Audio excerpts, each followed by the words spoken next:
Hello everyone, welcome to Complex Analysis PYQ Practice Series, lecture number 4th for GATE 2025 exam. अब हमने जो पिछले lecture में question किया था तो उससे आगे सिर्फ एक क्वेश्चन और रहता है गेट 2024 का कॉम्प्लेक्स एनालिसिस से, तो वो वाला क्वेश्चन है उसको हम कंप्लीट करते हैं। फिर हमारा जो 2024 का जो पेपर था उसमें कॉम्प्लेक्स एनालिसिस का सारा पोर्शन कवर हो जाएगा, मतलब जो कॉम्प्लेक्स एनालिसिस के जितने क्वेश्चन पूछे गए थे वो कंप्लीट हो जाएंगे इस वाले लेक्चर के अंदर। फिर हम करेंगे आगे जो 23 और उससे पीछे वाले जो ईयर्स के जो पेपर्स हैं उनको सोल्व करेंगे। तो ये आज के लेक्चर का क्वेश्चन है, क्वेश्चन नंबर 37, जो कि 2 नंबर का MCQ क्वेश्चन था गेट 2024 के एग्ज़ाम का। तो जो ये वाला है, ये स्टेटमेंट दे रखी है क्वेश्चन की। S1 एक सेट दे रखा है, वो कॉम्प्लेक्स नंबर्स हैं जिसके अंदर सच दैट मोजेड इज इक्वल टू 1, मतलब जेड का मॉडुलस 1 है, यानी unit circle. Which one of the following functions For which of the following functions there exists a sequence of polynomials in Z that uniformly converges to f on S1। इसने ये बोला है इनमें से जो ऑप्शंस में जो फंक्शन दे रखे हैं उन फंक्शंस में से कौन से फंक्शन के लिए एक ऐसी सीक्वेंस ऑफ पोलिनोमियल्स एग्जिस्ट कर जाएगी कि जो हमारा जो फंक्शन है वो इस एस सेट के ऊपर यूनिफॉर्मली कन्वर्ज कर जाएगा। जिसके लिए मतलब जो सीक्वेंस है, अगर हम क्या करें, जैसे मान लो अगर सीक्वेंस an है तो हम f ऑफ an अगर निकालें तो वो हमारे सेट s के ऊपर कन्वर्ज कर जाए यूनिफॉर्मली, ये बताना है। तो जब यूनिफॉर्मली कन्वर्ज करेगी कोई भी सीक्वेंस एग्जिस्ट करेगी, उसके लिए हम कंडीशन क्या होनी चाहिए हमारे फंक्शन के ऊपर कि जो हमारा फंक्शन है वो एंटायर फंक्शन होना चाहिए, ठीक है। तभी एक ऐसी सीक्वेंस एग्जिस्ट करेगी जो यूनिफॉर्मली कन्वर्ज कर जाएगी। तो अब हमें देखना है कि इन वाले फंक्शंस में से कौन सा फंक्शन एंटायर फंक्शन है। अब एंटायर फंक्शन क्या होता था, एंटायर का मतलब होता था कि जो एनालिटिक है, analytic for all z belongs to C, मतलब जो पूरे के पूरे कॉम्प्लेक्स प्लेन के ऊपर एनालिटिक है उस फंक्शन को हम एंटायर फंक्शन बोलते थे, ठीक है। तो अभी इन फंक्शंस में से देखो ई की पावर जेड वाला फंक्शन है वो एंटायर फंक्शन है। ये हमने स्पेशल छः सात टाइप के जो फंक्शन पढ़े थे, जैसे कॉन्स्टेंट फंक्शन, एक्सपोनेंशियल फंक्शन हो गया, कॉन्स्टेंट फंक्शन हो गया, sine z, cos z, sine hyperbolic z, cos hyperbolic z, ये वाले फंक्शन तो बिल्कुल हमें एग्जांपल्स में ही देख लेते हैं एंटायर फंक्शन के एग्जांपल्स में कि इस टाइप के फंक्शन है वो एंटायर, ये वाले एंटायर है। इनसे अलग भी बहुत सारे फंक्शन एंटायर फंक्शन हैं। ये हमने सिर्फ अगर एग्जांपल के लिए 5-6 याद रखने के लिए कि हाँ ये वाले तो एंटायर फंक्शन होते ही हैं। तो जो ई की पावर जेड है वो एक एंटायर फंक्शन है। देखो अगर हमें इस वाली चीज़ से ही यहाँ से देखो इंस्टेंटली ये क्वेश्चन सॉल्व हो जाएगा, ये यहाँ से, क्योंकि ये MCQ नहीं है, ये MSQ नहीं है, MCQ है, मल्टीपल चॉइस क्वेश्चन है, मतलब एक ही ऑप्शन सही है और हमें वही सही वाला ऑप्शन ये मिल गया तो डायरेक्टली हम इसको क्लिक कर सकते हैं, है ना। एग्ज़ाम की बात करें एग्ज़ाम टाइम में तो हमारा एकदम से हो जाएगा ये क्वेश्चन। बट अगर हमें ये मान लो ये मल्टीपल सिलेक्ट क्वेश्चन होता तो बाकी ऑप्शंस को भी चेक करना पड़ता, है ना। तो बाकी ऑप्शन को भी चेक करने के लिए तो उस टाइम पर तो हमें ये देखना पड़ेगा कि ये एंटायर हैं या नहीं है। अब जैसे ये वाला फंक्शन देखो F Z is equal to Z conjugate, Z conjugate है तो हमें क्या करना होता है, सबसे पहले जैसे एंटायर चेक करना है। एंटायर चेक करने के लिए हमें मतलब देखना है कि पूरे सी पर एनालिटिक है या नहीं है। तो सबसे पहले हम क्या देखते थे, जो CR इक्वेशन है, CR इक्वेशन क्या होती थी, नेसेसरी कंडीशन। नेसेसरी कंडीशन है किसी भी फंक्शन के पहले डिफरेंशिएबिलिटी के लिए। फिर डिफरेंशिएबिलिटी से एनालिटिसिटी पे जाते हैं, और एनालिटिसिटी अगर पूरे सी पे हो जाती है तो फिर हम बोलते हैं कि पूरे वो एंटायर हो जाएगा। ठीक है, तो सबसे पहले हम जो नेसेसरी कंडीशन है वही देखते हैं कि वो सेटिस्फाई होती है या नहीं होती। अब सी आर इक्वेशंस की भी 3 फॉर्मेट थी कि अगर हमारा फंक्शन है ना एफ ऑफ जेड, ठीक है, अगर वो इस तरीके से है u प्लस आयोटा वी लिख रखा है हमने, मतलब F of Z is equal to W लिख रखा है, W U plus iota V type से होता था, और u एक फंक्शन है एक्स और वाई का, ऐसे ही जो v है ना v भी फंक्शन होता था एक्स और वाई का, ये सबको पता है। ठीक है, तो अब हम बोलते थे कि जो कंडीशन है ना कार्टेशियन फॉर्म में, हम बोलते हैं कि कार्टेशियन फॉर्म में सी आर इक्वेशन क्या होती है, U X is equal to V Y and U Y is equal to minus V X. ठीक है, तो ये वाली चीज़ होती है, और ये तो है कार्टेशियन फॉर्म के लिए। अब कार्टेशियन फॉर्म के बाद फिर आती थी पोलर फॉर्म, कि हमारा जो फंक्शन है ना एफ ऑफ जेड, उसको हमने जो डब्ल्यू लिखा है ना, तो उसको जब हम R E raise to power iota theta की फॉर्मेट में लिखते हैं तो वो आर और थीटा की फॉर्म में हो जाता है। तो सी आर इक्वेशन क्या होती थी, U R is equal to V theta, मतलब यहाँ पर क्या होगा, हमारे यू और U plus iota V type से होगा ना, तो यू और वी है ना, जैसे वहाँ पर एक्स और वाई के फंक्शन थे, तो यहाँ पर क्या होंगे, आर और थीटा के फंक्शन होंगे, यू भी, और जो वी होगा वो भी आर और थीटा का फंक्शन होगा। ठीक है, तो इस केस में क्या होता है कि U R is equal to V theta and U theta is equal to, sorry, U R is equal to 1/r V theta होता है, U R is equal to 1/r V theta and U theta is equal to minus R V R, ये होती हैं। U R 1/r V theta के इक्वल होता है और U theta minus R V R के इक्वल होता है। ठीक है, तो ये है पोलर फॉर्म में। और एक तीसरी फॉर्म कौन सी होती थी, कॉम्प्लेक्स कॉन्जुगेट वाली फॉर्म। एक मिनट, उसको हम लिखते हैं, जो कॉम्प्लेक्स कॉन्जुगेट वाली फॉर्म है उसको कैसे लिखते हैं कि जो हमारा जो फंक्शन है ना एफ ऑफ जेड, ठीक है, उसमें कुछ जेड की टर्म्स भी होंगी, जेड कॉन्जुगेट टाइप की भी टर्म्स होंगी। तो हम इस वाले तीसरे वाले फॉर्मेट में क्या करते थे कि अपने फंक्शन जो एफ दे रखा है ना उसका पार्शियल डेरिवेटिव किसके रिस्पेक्ट में करेंगे, जेड बार के रिस्पेक्ट में, जेड कॉन्जुगेट के रिस्पेक्ट में, तो हमें कुछ वैल्यू मिलेगी। तो अगर ये वाला जो फंक्शन है ये क्या होना चाहिए, जो ये फंक्शन कहाँ पर जीरो होगा, मतलब कि जहाँ पर curl F by curl Z conjugate zero, curl F by curl Z conjugate is equal to zero है, तो यही क्या है, थर्ड फॉर्म है सी आर इक्वेशन की, जिसको हम complex conjugate form of C R equation बोलते हैं। ठीक है, तो फिर हम ये देखते हैं कि कहाँ पर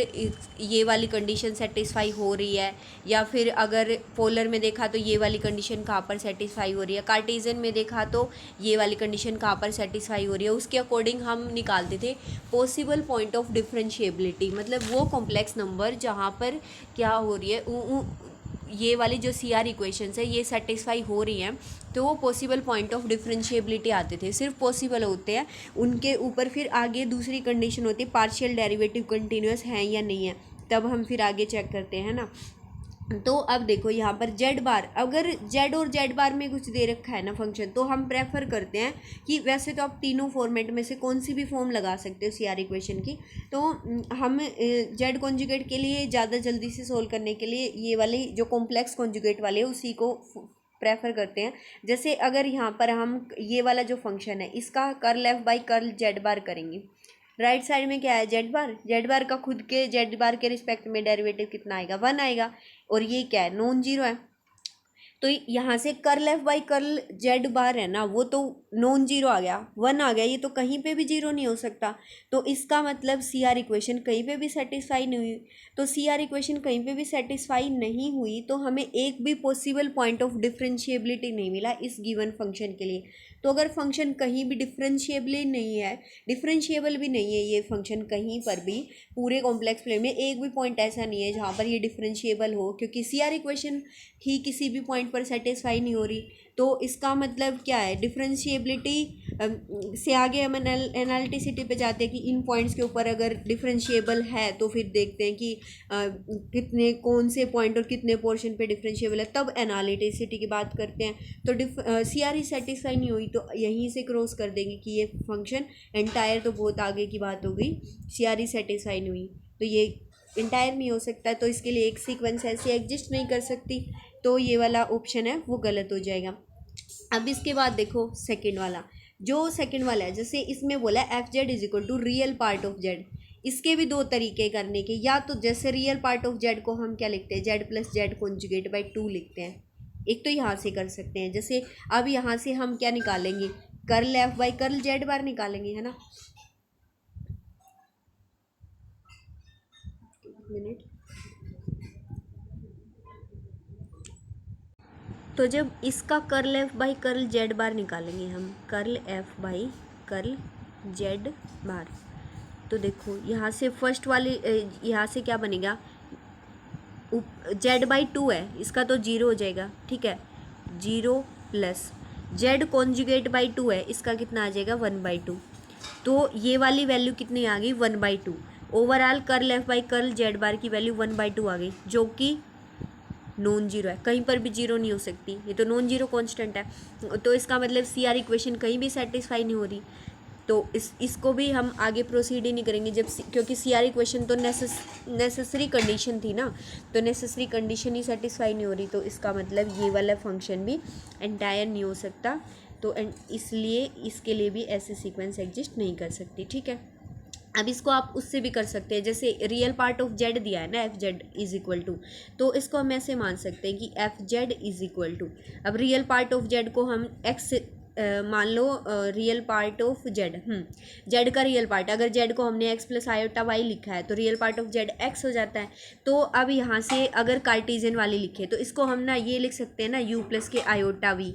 यू एक्स वाई का फंक्शन है और वी एक्स वाई का फंक्शन है। तो देखो यहाँ से हमें मिला यू की जो वैल्यू है ना, यू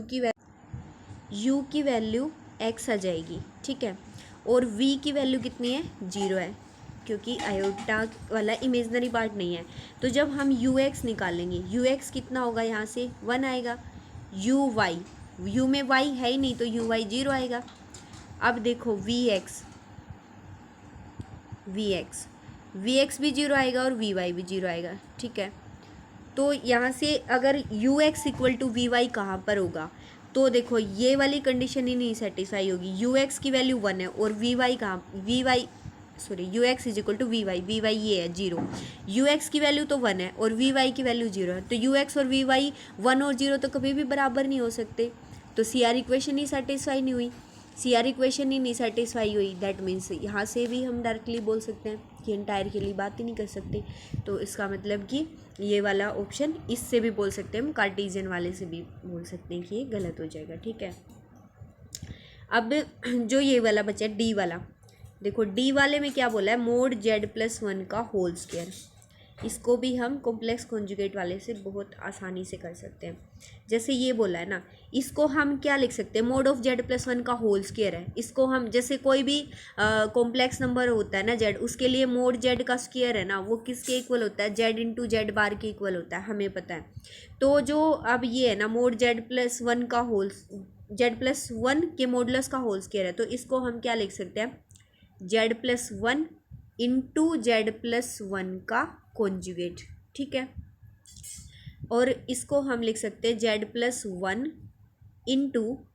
जो ये है कॉन्जुगेट वाली प्रॉपर्टी अलग अलग ओपन हो जाती है लीनियरली, तो जेड बार प्लस के 1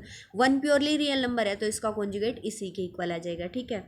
तो यहाँ से क्या मिलेगा, जब प्रोडक्ट करेंगे तो जेड इंटू जेड बार प्लस के जेड प्लस जेड बार प्लस 1, ठीक है। तो अब जो ये वाली चीज़ है, ये एफ जेड की वैल्यू है जो हमें दे रखी है, तो जब हम curl F by curl Z bar करेंगे, जेड कॉन्जुगेट के रिस्पेक्ट में डेरिवेटिव करेंगे, तो देखो इस वाली टर्म में पार्शियल डेरिवेटिव किया है हमने फंक्शन का जेड बार के रिस्पेक्ट में, तो इसका मतलब जेड को कांस्टेंट लेकर चलेंगे, ठीक है। तो जेड तो कांस्टेंट है, तो इसका डेरिवेटिव कितना हो जाएगा 1, तो ये आ जाएगा जेड। तो प्लस इसका कितना हो जाएगा 0, प्लस जेड बार का कितना आ जाएगा 1, और 1 का कितना हो जाएगा 0। तो ओवरऑल ये वैल्यू कितनी आई z+1। ठीक है, तो ये हमें मिली curl F by curl Z bar की वैल्यू, z+1 है। तो सी आर सेटिस्फाई करने के लिए ये हमें ये देखना है कि ये 0 होना चाहिए। तो curl F by curl Z bar कहाँ पर 0 होगा, curl F by curl Z bar is equal to 0 when z+1 is equal to 0, है ना। तो z+1 इज इक्वल टू 0, तो z+1 equal to 0 that means कब होगा ये, that means z is equal to -1। ठीक है, अब देखो -1 जो पॉइंट है वो प्योरली रियल नंबर यहाँ पर होगा -1। सिर्फ एक पॉइंट के ऊपर सी आर इक्वेशन सेटिस्फाई हुई है। ठीक है, और जब सिर्फ एक पॉइंट के ऊपर सी आर इक्वेशन सेटिस्फाई होती है तो हम अब यहाँ से ये बोल सकते हैं कि जैसे ये पॉइंट है, इस पॉइंट पर सी आर इक्वेशन सेटिस्फाई होगी। फिर हम देखते हैं कि जो ये पार्शियल डेरिवेटिव आया है ना, ये वैल्यू आती है जो पार्शियल डेरिवेटिव की, जैसे यहाँ पर ये वैल्यू आई है, ये अगर कंटिन्यूस है या नहीं है। ये z+1 बना है, पोलिनोमियल है, ये कंटिन्यूस है। तो अगर पार्शियल डेरिवेटिव भी कंटिन्यूस होता है उन पॉइंट्स के ऊपर जहाँ पर सी आर इक्वेशन सेटिस्फाई होती है, तो हम बोल देते हैं कि उन वाले पॉइंट्स के ऊपर हमारा फंक्शन डिफरेंशिएबल है। तो यहाँ से हम ये बोल सकते हैं कि z=-1 जो हमें पॉसिबल पॉइंट ऑफ डिफरेंशिएबिलिटी मिला था, तो यहाँ से ये जो हमें पार्शियल डेरिवेटिव मिला है ये भी फंक्शन का, ये भी कंटिन्यूस हो गया -1 के ऊपर, ये क्योंकि ये पार्शियल डेरिवेटिव है z+1, ये पूरे c पे ही कंटिन्यूस है, तो ये -1 पे भी कंटिन्यूस होगा। तो इसका मतलब हम ये बोल सकते हैं कि -1 ही सिर्फ और सिर्फ -1 पॉइंट था पॉसिबल पॉइंट डिफरेंशिएबिलिटी का, और वहाँ -1 के ऊपर फंक्शन डिफरेंशिएबल हो गया। ठीक है, डिफरेंशिएबल तो हो गया, पर ये देखो हमने क्या बोला है, किसी फंक्शन के एनालिटिक होने के लिए क्या होना चाहिए, उस फंक्शन को उस पॉइंट, देखो अगर किसी पॉइंट के ऊपर बात करी मान लो कि, तो उस पॉइंट के हर एक नेबरहुड में कम से कम कुछ पॉइंट के ऊपर उसको डिफरेंशिएबल होना चाहिए। ठीक है, तब एनालिटिक बोलते हैं। और एनालिटिसिटी एक डोमेन की प्रॉपर्टी होती है और डिफरेंशिएबिलिटी पॉइंट की प्रॉपर्टी होती है। ठीक है, तो ये अगर किसी भी यहाँ पर देखो जैसे -1, सिर्फ -1 के ऊपर ये क्या है, डिफरेंशिएबल है, तो -1 का हम बहुत सारे ऐसे नेबरहुड दिखा सकते हैं -1 के, जहाँ पर क्योंकि -1 से अलावा ये है ही नहीं कहीं भी डिफरेंशिएबल पूरे सी प्लेन में, तो -1 का कोई भी नेबरहुड लेंगे ना हम, उसमें एक भी पॉइंट ऐसा नहीं मिलेगा जहाँ पर ये डिफरेंशिएबल है। तो मतलब ये फंक्शन एनालिटिसिटी की डेफिनेशन कोई फेल कर रहा है, तो एनालिटिक ही नहीं हो सकता। तो एनालिटिक नहीं हो सकता, तो और एंटायर होने के लिए तो हम ये बोल रहे हैं कि पूरे सी पे एनालिटिक होना चाहिए, ये तो एक भी पॉइंट पे एनालिटिक नहीं है, तो इसका मतलब ये फंक्शन एंटायर नहीं हो सकता कभी भी। ठीक है, तो ये वाले के लिए भी ऐसी कोई भी सीक्वेंस एग्जिस्टिंग कर सकती है। ठीक है, और जो ये वाली चीज़ है ना, जो हम जब निकालते हैं जैसे सी आर इक्वेशन कुछ काउंटेबल पॉइंट पर सेटिस्फाई हो गई, तो वहीं से हम डायरेक्टली बोल देते हैं कि फंक्शन एनालिटिक नहीं हो सकता। ठीक है, क्योंकि उन पॉइंट के अराउंड हमें नेबरहुड ऐसे मिल जाएंगे जहाँ पर फंक्शन एक भी पॉइंट के ऊपर डिफरेंशिएबल नहीं होगा। ठीक है, तो इसलिए ये वाला ऑप्शन भी गलत हो जाएगा, तो इसका सी वाला आंसर सही है। और ये वाले जो ऑप्शन है, जैसे जब हम एग्ज़ाम में कर रहे होंगे उस टाइम पर तो हम इसी वाले को एंटायर देखते ही इसको क्लिक कर देंगे। ठीक है, आगे बढ़ जाएंगे, पर ये वाले ऑप्शंस हमने इसलिए किए हैं ताकि हमें ये वाली जो थी ना पार्शियल डेरिवेटिव जेड कॉन्जुगेट के रिस्पेक्ट में निकाल कर फिर सी आर इक्वेशन सेटिस्फाई करा कर देख कर वो वाली चीज़ें थोड़ी रिमाइंड हो जाएं, इस वजह से। ठीक है, आई होप आपको ये वाली जो हमने 2024 के जो कॉम्प्लेक्स एनालिसिस के जितने भी ये क्वेश्चन किए हैं ये सारे कंप्लीट कर लिए हैं, और आई होप आपको ये अच्छे से समझ आ गए होंगे। तो अब नेक्स्ट वाले लेक्चर में हम 2024 और उसके जो पीछे वाले क्वेश्चंस हैं उनको डिस्कस करेंगे। Thank you, all the very best.